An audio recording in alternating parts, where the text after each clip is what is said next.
কলিকাতা বিশ্ববিদ্যালয় BA 5th সেমিস্টারে সকল বাংলা জেনারেল পরীক্ষার্থী বন্ধুদের জন্য আজকের আমি তোমাদের বাংলা সেক A2 অর্থাৎ ব্যবহারিক বাংলার উপর থেকে তোমাদের একটি লাস্ট মিনিট সাজেশন তুলে হচ্ছি।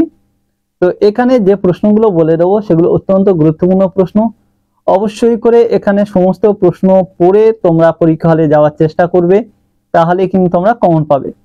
তোমাদের যত সেমিস্টার শেষ পর্যায়ের দিকে যাচ্ছ, অর্থাৎ এই যে 5th সেমিস্টার দেবে উঁচু ক্লাসের দিকে, এখানে কিন্তু প্রশ্ন আগের মতো কিন্তু ইজি হবে না, যেগুলো 3rd সেমিস্টারে তোমরা দিয়েছিলে। এখানে প্রশ্ন একটু পেঁয়াজ হবে, কঠিন হবে, কিছুটা সহজও থাকবে, সব রকম মিক্স থাকবে, সহজ থাকবে, কঠিনও থাকবে। কম্পিটিশনের জন্য কিছু প্রশ্ন রাখা হবে যেগুলো কিন্তু তোমাদের একটু কঠিনতর দিকে এগিয়ে যাবে। তো সেই জন্য তোমাদের কি করতে হবে, তোমাদের প্রশ্নের সংখ্যা একটু বাড়িয়ে করতে হবে যাতে তোমরা সমস্ত প্রশ্নগুলো কিন্তু কমন পাও। তো সেই জন্য আমি আজকে সাজেশন তুলে হচ্ছি। এখানে যে প্রশ্নগুলো দিচ্ছি এগুলো কিন্তু অবশ্যই করে করবে, এখান থেকে বাদ দেওয়ার চেষ্টা করবে না। পূর্বে তোমাদের দিয়েছিলাম একটি সাজেশন, সেটা তোমরা দেখেছো অনেকে, কিন্তু ওর সঙ্গে আরো কিছু প্রশ্ন যোগ হবে আজকে ভিডিওর মধ্যে। তো সেইগুলো ভালো করে কিন্তু করে নিও, তাহলে হচ্ছে তোমরা কিন্তু খুবই উপকার পাবে। শুধুমাত্র আজকে তোমাদের 5th সেমিস্টারের ক্যান্ডিডেটের জন্য দেওয়া হচ্ছে, এটা কিন্তু কোনো 3rd সেমিস্টারের জন্য সাজেশন নয়, ঠিক আছে? Only 5th semester. তো ব্যবহারিক বাংলা যেটা সেক A2, এখানে যে তোমাদের প্রশ্নটা আছে সেখানে তোমরা দেখবে একের দাগে বলে তোমাদের পরীক্ষা হলে প্রশ্নে তোমাদের দেয়া থাকবে, নিচের গল্পসূত্রটি অবলম্বনে অনধিক 300 শব্দে একটি কাহিনী নির্মাণ করো। এর সঙ্গে অথবা দিয়ে আরো একটি থাকে, নিম্নলিখিত কাহিনী অবলম্বনে একটি চিত্রনাট্য রচনা করো। তো 10 নম্বরের প্রশ্ন এইভাবে দেয়া থাকে। তো তোমাদের প্রথম যে দাগ নম্বরে 1-এর প্রথম একটা, অর্থাৎ গল্পসূত্র অবলম্বনে অনধিক 300 শব্দে একটি কাহিনী নির্মাণ করো, এটাই সবাই করবে, আমি তোমাদের বলবো। তোমরা অনেকে বলেছিলে যে স্যার গল্পসূত্র অবলম্বনে একটি কাহিনী নির্মাণটা একটু আলোচনা করলে ভালো হয়। তো আমি তোমাদেরকে বলেছিলাম যে কিছু পয়েন্ট দেয়া থাকবে, ছোটবেলা যেমন আমরা পড়েছিলাম যে তোমাদের টেকনিকটা বলে দিয়েছিলাম, তোমরা 3rd সেমিস্টার পরীক্ষা দিয়েছো। কিছু কিছু পয়েন্ট, ধরো এটি শিয়াল গেল, আঙুর গাছ দেখতে পেলো, সে খাওয়ার চেষ্টা করলো কিন্তু পারলো না, শেষে টক বলে চলে গেল। পয়েন্ট হিন্টস এরকম দেয়া থাকবে, এইগুলোকে বাড়িয়ে তোমাদেরকে লিখতে হবে, ঠিক আছে? এটি শিয়াল যাচ্ছিল, হঠাৎ যেতে যেতে সে ক্ষুধার্ত হয়ে পড়েছিল, তারপর এদিক সেদিক খাবারের সন্ধান চতুর্দিকে ঘুরছিল, তখনই দেখতে পেলো সামনে একটি আঙুর গাছ আছে বাগানের মধ্যে, সেখানে প্রচুর পাকা পাকা আঙুর ফলে আছে। সে খাবার জন্য তখন লাফালাফি করতে লাগলো, অনেকবার চেষ্টা করতে লাগলো। এইভাবে বাড়িয়ে বাড়িয়ে তোমাদেরকে লিখতে হবে। আমি তোমাদের কিছু গল্পসূত্র অবলম্বনে কিছু এক্সট্রা প্রশ্ন এবং তার কিভাবে লিখতে হবে থিওরি, মানে উত্তর সহ তোমাদের 2nd চ্যানেলে আমি ডিসকাস করে দেবো, ওখানে পিডিএফটা দিয়ে দেবো, তোমরা গোটা 5 দেখলে বুঝতে পেরে যাবে। তো আজকে আমরা সাজেশনটা তারপরে দেখে নিই। তাহলে 1-এর দাগে গল্পসূত্র অবলম্বনে একটি কাহিনী নির্মাণ করে, এটা তোমরা কিন্তু ভালো করে করবে, তাহলে এখানটা করলেই তোমরা 10-এর মধ্যে অনেকটা নাম্বার পেয়ে যাবে। দ্বিতীয় প্রশ্ন, বিভূতিভূষণ বন্দ্যোপাধ্যায়ের লেখা পথের পাঁচালী উপন্যাসের সঙ্গে সত্যজিৎ রায়ের পথের পাঁচালী ছবি স্বাতন্ত্র্য কোন কোন দিক থেকে তা উদাহরণ সহ আলোচনা করো। তারপরে এটি দেখবে, এটি তোমাদের গুরুত্বপূর্ণ প্রশ্ন, ভালো করে দেখবে।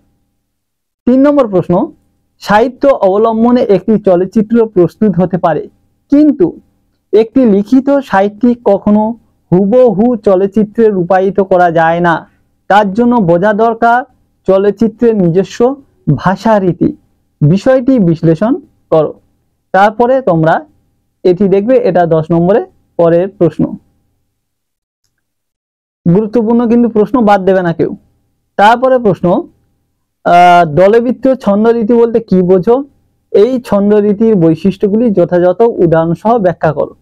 এবার বলি, তোমাদের এখান থেকে একটি কমনযোগ্য প্রশ্ন প্রত্যেক বছর দেয় যে ছন্দরীতি, তোমরা জানো কলাবৃত্ত, দলবৃত্ত, মিশ্র কলাবৃত্ত রয়েছে, মূলত ছন্দ 3টে আমাদের রয়েছে। এখান থেকে কিন্তু প্রত্যেক বছর 2টো করে দেয়, একটা 10 দেয়, একটা 5 দেয়। পরিষ্কার ভালো করে বুঝে নেওয়ার চেষ্টা করো। ছন্দরীতি যেটা আছে 3টে, আমরা 3টি ছন্দের মধ্যে দেখি প্রত্যেক বছর 2টো করে ছন্দ তোমাদেরকে দেওয়া হয়ে থাকে, আর একটা বাদ দেয়, মানে একটা 10-এর দেয়, একটা 5-এর দেয়, যেটা 5 দিচ্ছে সেটা 10ও দিতে পারে, ওর কোনো গ্যারান্টি নেই। তার মানে 3টি ছন্দের মধ্যে 2টো ছন্দ মাস্ট আমাদের পড়বেই। সেই জন্য আমি তোমাদেরকে উপদেশ দেবো, তোমরা 3টি ছন্দ ভালো করে করবে, তাহলে কি 2টো ছন্দ কমন পেয়ে যাবে, কোনোটা বাদ দেবে না। যেটা পড়ে গেছে 22-এ সেও তোমরা করবে, কারণ রিপিট হতে পারে। ভালো করে বোঝার চেষ্টা করবে, 3টের মধ্যে 2টো পড়বে পরীক্ষায়, যেটা 22-এ পড়েও গেছে সেটাও পর্যন্ত আবার 5-এ কায়দা করে দিতে পারে। আর দেওয়া মানে তোমরা জেনে শুনে নাম্বারটা হাতছাড়া হয়ে যাবে। সেই জন্য এটা যদি শিওর আসবে 2টো ছন্দ, তাহলে আমার কলাবিতক, দলবিতক, মিশ্র কলাবিতক আমি 3টে ভালো করে করব, এখান থেকে একটা 10, একটা 5, 15 নম্বর আমার হাতে চলে আসবে। তাহলে তোমরা প্রত্যেকে চেষ্টা করবে 3টেই করা, কিন্তু তার মধ্যে আমি তাও বলছি দলবৃত্ত আর মিশ্র কলাবৃত্তটা বেশি গুরুত্বপূর্ণ আছে, ভালো করে একটু দেখবে। এবারে 5-এর দাগে দেখো, যথাযথ উচ্চারণে আবৃত্তির জন্য বাংলা ব্যঞ্জনধ্বনি উচ্চারণে দন্তন্য এবং মূর্ধন্যর উচ্চারণ এবং 3টি শীষ ধরে তালবস্য, মূর্ধন্যস্য এবং দন্তেস্য এর উচ্চারণ কতখানি জরুরি যথাযথ উদাহরণ সহযোগে বুঝিয়ে দাও। তারপরে এই প্রশ্নটি করবে 10-এর জন্য গুরুত্বপূর্ণ প্রশ্ন। এইগুলো শুনে কারো যদি লিখতে অসুবিধা, ডেসক্রিপশনে আমি বলছি বারবার, লিঙ্ক দিয়ে দেবো, তোমরা সেখানে কিন্তু এই প্রশ্নগুলো পেয়ে যাবে। এইবার দেখো, তারপরে আছে তোমাদের বাড়ি থেকে পালিয়ে ছবির প্রথম দৃশ্য অবলম্বনে বালক কাঞ্চনের সঙ্গে তার বাবা ও মায়ের সম্পর্কটি বুঝিয়ে দাও। তারপরে এই প্রশ্নটি করবে, এটাও তোমাদের খুব গুরুত্বপূর্ণ প্রশ্ন। 7-এর দাগে বাংলা উচ্চারণে কোন কোন বর্ণে উচ্চারণ নেই তা উদাহরণ সহ লেখো। তারপর এটি তোমরা দেখবে। 8-এর দাগে একটি নাট্য রচনার ক্ষেত্রে নাট্য নির্দেশ অত্যন্ত দরকারি নাকি নাট্য নির্দেশকের স্বাধীনতাকে খর্ব করে, এই বিষয়ে তোমার ধারণা স্পষ্ট করো। একটি নাট্য রচনার ক্ষেত্রে নাট্য নির্দেশ অত্যন্ত দরকারি নাকি নাট্য নির্দেশকের স্বাধীনতাকে খর্ব করে, এই বিষয়ে তোমার ধারণা স্পষ্ট করো বা লেখো। তারপরে এটা করবে, এটাও গুরুত্বপূর্ণ প্রশ্ন। তারপরে প্রশ্ন, চিত্রনাট্য রচনার সময়ে প্রতিটি দৃশ্যের সূচনায় কোন কোন বিষয়ের উল্লেখ অবশ্যই করতে হয়।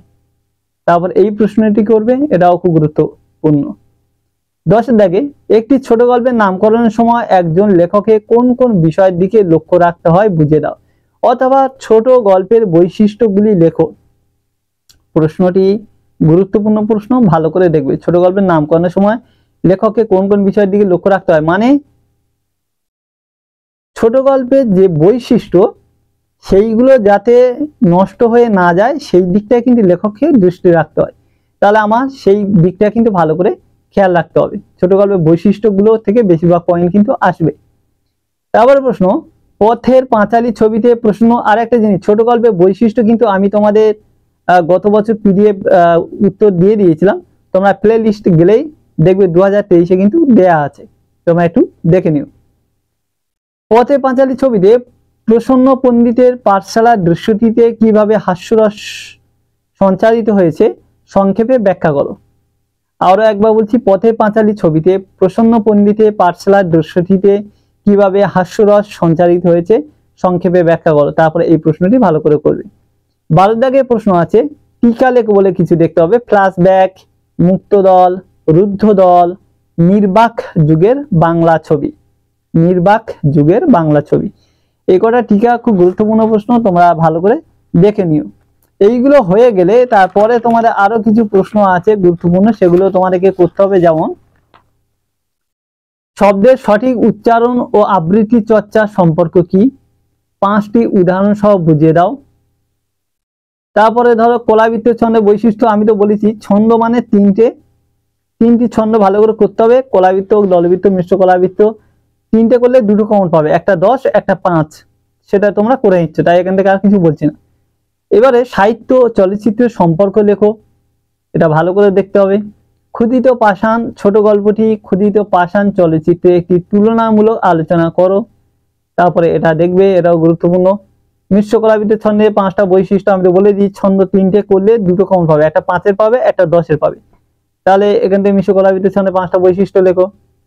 টেলিভিশনে চিত্রনাট্য নির্মাণ অপেক্ষাকৃত সহজ, মন্তব্যটির পক্ষে বা বিপক্ষে 5টি যুক্তি দাও। তারপরে এটা তোমরা দেখে নেবে, ভালো প্রশ্ন। পথে পাঁচালী চলচ্চিত্রে কোন সিকোয়েন্স তোমার সবচেয়ে প্রিয়, কারণ সহ বুঝিয়ে দাও। টিকা লেখো চিত্রনাট্য, এরকম দিতে পারে। চিত্রনাট্য টিকা কিন্তু গুরুত্বপূর্ণ প্রশ্ন। তারপরে বাংলা ছন্দে দল কত রকম, নানা রকম দলের উদাহরণ সহ বুঝিয়ে দাও। তারপর এটি দেখবে, এটাও তোমাদের গুরুত্বপূর্ণ প্রশ্ন। নাট্যরূপ দানে প্রধান 5টি উপকরণ কি কি, তারপরে এই প্রশ্নটি দেখে রাখবে। নাট্যরূপ দানে প্রধান 5টা উপকরণ বা উপাদান কি কি লেখো। তারপরে বাড়ি থেকে পালিয়ে চলচ্চিত্রে কাঞ্চন চরিত্রটি উপস্থাপনা কি উপন্যাসের সঙ্গে মেলানো যায়। এটা বলা ভুল হচ্ছে একটু। বাড়ি থেকে পালিয়ে চলচ্চিত্রে কাঞ্চন চরিত্রটির উপস্থাপনাটা কি উপন্যাসের সঙ্গে মেলানো যায়, সংক্ষেপে আলোচনা করো। তো তোমরা এটি তারপরে দেখবে, এটাও কিন্তু গুরুত্বপূর্ণ প্রশ্ন। তারপরে প্রশ্ন, গল্প লেখার ক্ষেত্রে শেষাংশের ভূমিকা কি, সে বিষয়ে আলোচনা করো। গল্প লেখার ক্ষেত্রে শেষাংশের ভূমিকা কি, সে বিষয়ে আলোচনা করো। তারপরে এটি দেখবে, এটাও কিন্তু গুরুত্বপূর্ণ প্রশ্ন। তো এই গেল তোমাদের টোটাল প্রশ্ন। এইগুলো তোমরা ভালো করে করবে। করা হয়ে গেলে তোমাদের কিছু এক্সট্রা প্রশ্ন আমি বলে দিয়েছিলাম, যেগুলো দেখে রাখতে পারো, তোমাদের ক্ষেত্রে কাজ দেবে। এক্সট্রা প্রশ্নগুলো আমি বলছি, একবার শুনে নাও। তাও ধরো, কবিতা আবৃত্তি ক্ষেত্রে কোন কোন বিষয়ে সতর্ক দৃষ্টি রাখতে হয়, বা আবৃত্তি চর্চার মূল সূত্র বা বৈশিষ্ট্যগুলি লেখো। এটা কিন্তু যথেষ্ট গুরুত্বপূর্ণ। 3rd সেমিস্টার দিকেও দিয়ে থাকে, তোমাদেরও দিয়ে থাকে, তাই এটা দেখে রাখাটা ভালো। তারপরে সাহিত্য চলচ্চিত্র সম্পর্ক বিষয়ে সংক্ষেপে আলোচনা করে, এটা বলে দিয়েছি আমি পূর্বে। বাড়ি থেকে পালিয়ে কাহিনীটি চলচ্চিত্রায়ন সংক্রান্ত প্রাসঙ্গিক তথ্যগুলি বিশদভাবে জানাও। বাড়ি থেকে পালিয়ে কাহিনীটি চলচ্চিত্রায়ন সংক্রান্ত প্রাসঙ্গিক তথ্যগুলি বিশদভাবে জানাও। তারপরে এটি দেখে রাখবে। তারপর ধরো, তোমাদের চিত্রনাট্য ও নাট্যরূপে পার্থক্যগুলি লেখো। এটাও তোমাদের বলেছি আগে। পথে পাঁচালী চলচ্চিত্রে কোন সিকোয়েন্সটি তোমার পছন্দের, সেটাও বলেছি। উপন্যাসের বৈশিষ্ট্যগুলি সূত্রকারে লেখো। এটা দেখে রাখবে ভালো করে। উপন্যাসের বৈশিষ্ট্যগুলি লেখো। জ্যোতি ছন্দের প্রাণ আলোচনা করো। এই প্রশ্নটা একটু দেখে রাখবে। আবৃত্তির ক্ষেত্রে সুস্পষ্ট উচ্চারণের জন্য কি কি সতর্কতা নেওয়া প্রয়োজন, সংক্ষেপে লেখো। এটা দেখে রাখবে। সাহিত্য ও চলচ্চিত্রে সাদৃশ্য ও বৈসাদৃশ্যগুলি লেখো। তারপরে এটি দেখে রাখবে। তো এই হচ্ছে তোমাদের টোটাল প্রশ্নগুলো বলে দিলাম। এই প্রশ্নগুলো তোমরা ভালো করে দেখো। যতটা তোমাদের চেক পেপার আমি বলে দিয়েছিলাম, প্রত্যেকটা উত্তর কিন্তু তোমরা একই বইতে কমপ্লিট পাবে না। রেফারেন্স বই 2-3টে তোমাদের দেখে তৈরি করে নিতে হবে। তো এই প্রশ্নগুলো করলে তোমরা এখান থেকে কমন পেয়ে যাবে। তো চলো, আজকে ভিডিওটা এখানে শেষ করলাম। পরবর্তী ভিডিওতে আবার দেখা হবে। সবাই ভালো থেকো, সুস্থ থেকো এবং ভালো করে পরীক্ষা দিও।